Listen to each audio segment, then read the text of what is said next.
बहुत समय पहले की बात है। एक छोटे से गांव में रामू नाम का किसान रहता था। रामू बहुत ही मेहनती और ईमानदार आदमी था। वह हर रोज सुबह सूरज निकलने से पहले उठ जाता और अपने खेतों में हल जोतने चला जाता। खेत उसके लिए मंदिर जैसा था और खेती उसकी पूजा।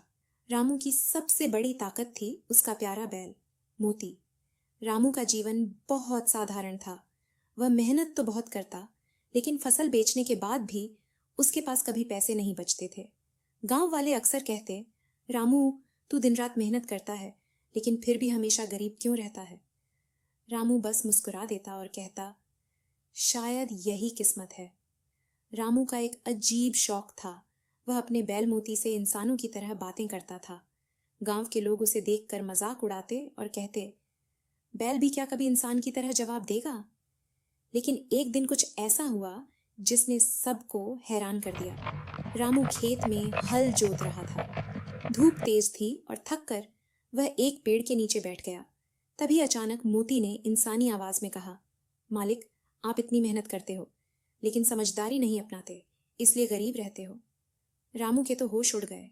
वह घबरा कर बोला, मोती, तुम बोलते कैसे हो? मोती ने हंसते हुए कहा, मैं भगवान का आशीर्वाद हूँ। मैं सिर्फ तुम्हें सच बताने आया हूँ।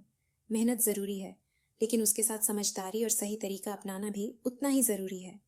उस दिन से रामू ने सिर्फ खेतों में काम करना ही नहीं, बल्कि खेती के नए तरीके सीखने शुरू कर दिए।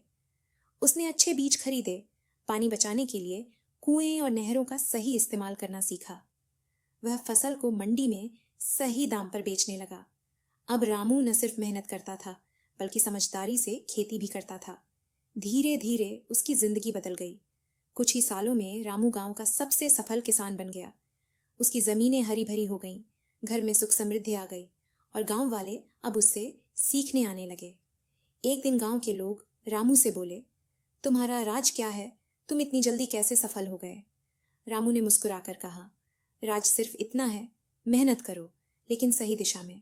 और दोस्ती, चाहे इंसान से हो या जानवर से, कभी बेकार नहीं जाती।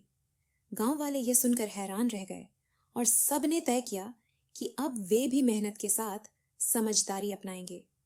अगर आपको यह कहानी अच्छी लगी हो तो मेरे चैनल को ज़रूर सब्सक्राइब करें और वीडियो को लाइक करें, ताकि ऐसे ही और मज़ेदार किस्से सबसे पहले आपके पास पहुंचे।